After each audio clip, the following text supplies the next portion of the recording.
Hello everyone, and welcome to our first installment of Edgemont's AMA, Edgemont's Ask Me Anything. I'm Pastor Henry Prater. It's so good for y'all to join us during this time. We're going to take questions that have come in, and we're going to take some time to respond to them. And I use that particularly, respond as opposed to answer. I was discussing this idea with one of our members, Will Reed, and he had seen another person use that format, and I really like that because we're going to be talking about some different issues that are maybe not necessarily cut and dry, and it's worthwhile remembering that well-meaning, well-studied Christians sometimes have a differing opinion about anything. So we're going to take these questions and I'm going to respond to them. I'm going to give you my opinion. I would love it in this video, at the end of this video, if you want to leave a comment sharing your opinion, maybe a question you'd like to be answered at a later date. Through all this, we'll all can learn something and grow closer to God as we continue on this journey together.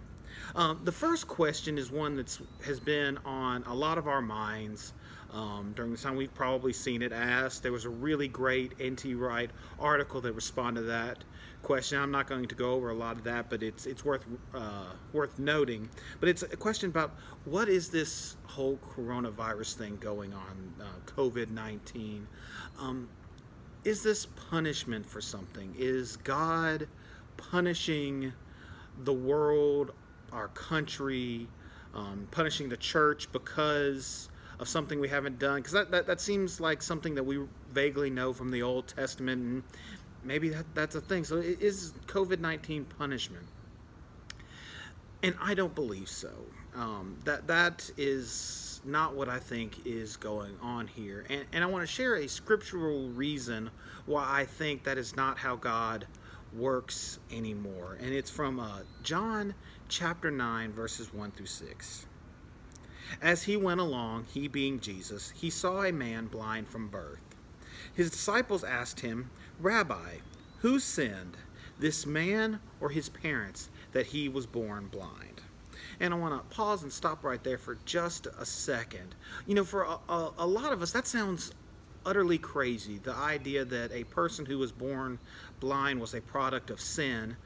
But in Jesus' day and time, that is what a lot of people believed. They believed diseases and ailments were brought on because of some sort of sin, whether it was the person who was dealing with their sin, or whether it was the sin of a previous generation, even a couple of generations ago. They thought that disease was punishment for some sort of sin or evil action. "Neither this man nor his parents sinned," said Jesus, "but this happened so that the works of God might be displayed in him. As long as it is day, we must do the works of him who sent me. Night is coming when no one can work. While I am in the world, I am the light of the world." After saying this, he spit on the ground, made some mud with saliva, and put it on the man's eyes. "Go," he told him, "wash in the pool of Siloam." This word means sin. So the man went and washed and came home seeing. So that's actually John verses 1 through 7, not just 6. This man was born this way so that God's works might be displayed in him. What I think that means is this man was born blind. It was something that happened. It wasn't punishment for anything. But what this was an opportunity for God to do good for this person. That Jesus had the opportunity to heal him. We don't believe that God causes things like pandemics or natural disasters, the terrible things that happen in life. I believe that this is part of the world that we live in.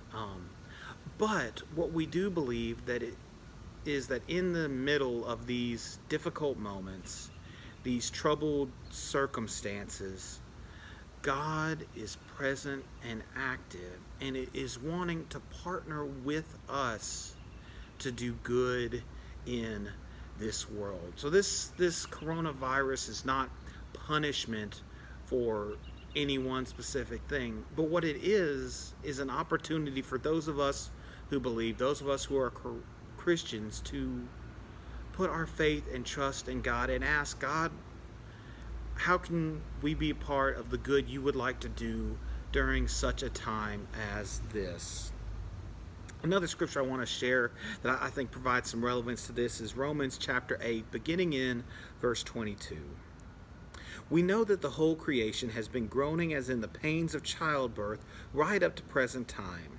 Not only so, but we ourselves who have the first fruits of the Spirit groan inwardly as we eagerly wait for our adoption to sonship, the redemption of our bodies. For in this hope we were saved. But hope that is seen is no hope at all. Who hopes for what they already have? But if we hope for what we do not yet have, we wait for it patiently. In the same way, the Spirit helps us in our weakness. We do not know what we ought to pray for, but the Spirit Himself intercedes for us through wordless groans. And He who searches our hearts knows the mind of the Spirit, because the Spirit intercedes for God's people in accordance with the will of God. And we know that in all things God works for the good of those who love Him, who have been called according to His purpose. We, the people who are loved by God and who love God, have the opportunity to let even incredibly difficult circumstances like this, we can work for good to come out of it. God's Spirit is active and present in a day like this. So I think maybe a better question to ask is the coronavirus punishment for us? Maybe we should be asking, what is God trying to do in our midst during this time? What might He be trying to get us to do? What good can we be a part of?